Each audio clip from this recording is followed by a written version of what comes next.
Hey, how's it going? Caught me right in the middle of my picking and strumming thing. Just thinking about what I'm going to teach you right now. This is Colin Daniel from RiffNinja.com. Gee, I almost forgot my name there. I was thinking so much about the lesson. Just thinking about you country pickers and something cool that you can learn a strum and a picking thing. One of the best strum or picking things for a country guitar is a 2-beat thing. It's not that hard. The first thing you do is you learn to go just 1 and a 2 and a 3 and a 4 and it's down, down, down, up, down, down, up. That's basically it. Depending on how you count it, like how fast. 1 and a 2 and a, but it's down, down, up, down, down, up, down, down, up, down, down. I'm not going to use 3 chords. I'm going to use an A major, a D major, and an E major, just for fun. First, I'll show you the strum, then I'll show you what I do with the chord, right? With the chords once I put them together. But this could apply to any chord, any song. So the first thing you want to do is go 1 and a 2 and a 3 and a 4 and a 1 and a 2. That's a full bar, right? 1 and a 2 and a 3 and a 4 and a 1 and a 2 and a 3 and a 4 and a 1, 2 and a 3 and a 4 and a 1 and a 2 and a 3 and a 4 and a 1.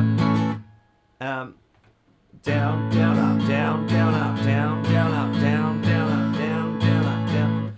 1. Now I'm going to add a bass note to it. That's the next thing I'm going to do to it. And this takes a little more. That's a little more. You can play this. This rhythm works good slow too.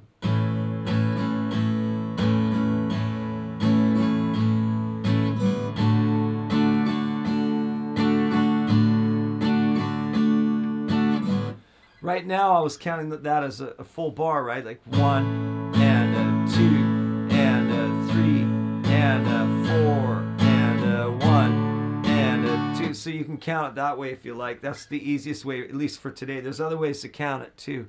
But we'll leave it at that for today because I'm limited to my time here. I just want to give you a taste of what to do. So we're going to use the A, the D, back to the A, and then an E, right? We're going to go 4 bars. We're going to go 4 bars. That was 1 bar. That's 2 bars. Back to the A.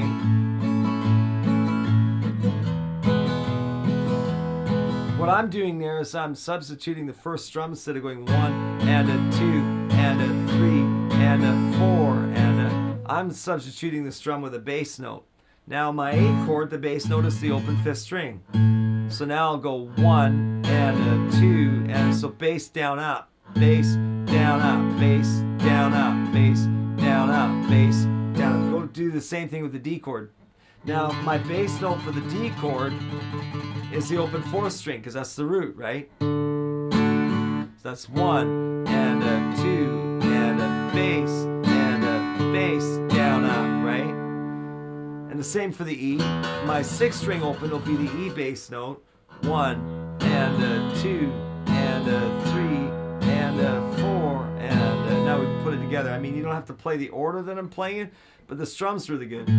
So 1 and a 2 and a 3 and a 4 and a 1 and a 2 and a 3 and a 4 and a 1 and a 2 and a 3 and a 4 and a 1 and a 2 and a 3 and a 4 and isn't that cool?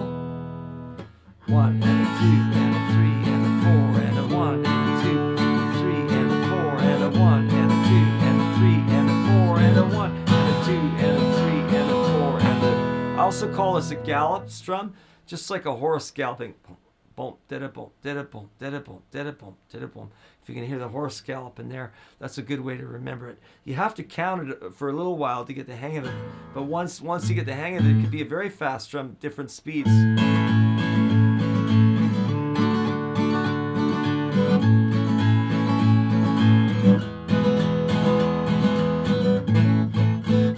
One more trick to add to this little arsenal here for you. And that is I'm going to alternate the bass notes now. Rather than just sticking to the root, I'm going to start out with the root. So for the A chord, I'm going to pluck the 5th string, which is the A open root, then down up.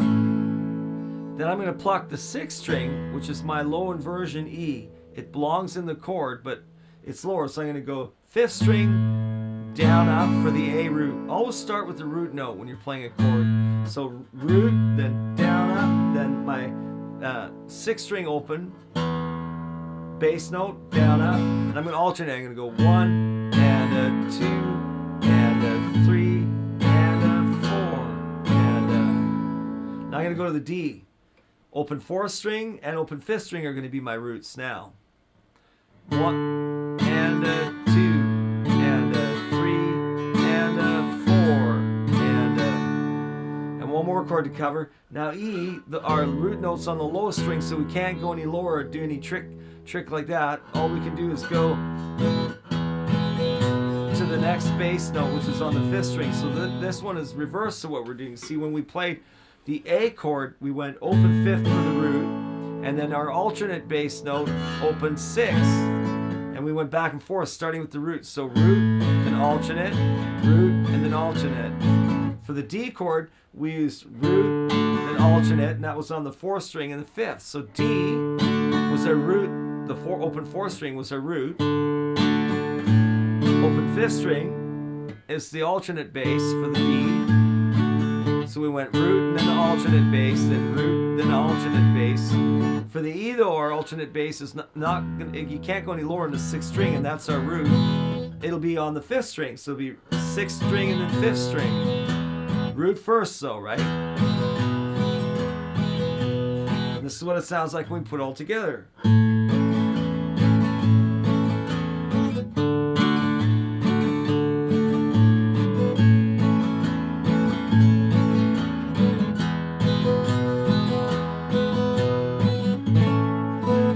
So 1, 2, 3, 4.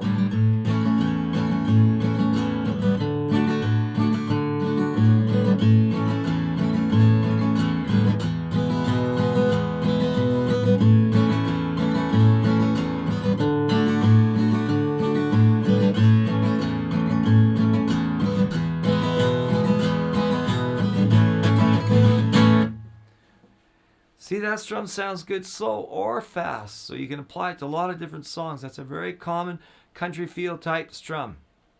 To me, all music's the same, but this is definitely has a real country flavor, country feel to it. So you have fun with that, and if you like what I just taught you and you want to learn more, I've got a really great beginner's course. It's called The Definitive Beginner's Guide to the Acoustic Guitar, and you can find out more about it at RiffNinja.com. And that's /beginners. RiffNinja.com/beginners. This is Colin Daniel. Thank you for your time. Hope you enjoyed it. See you soon.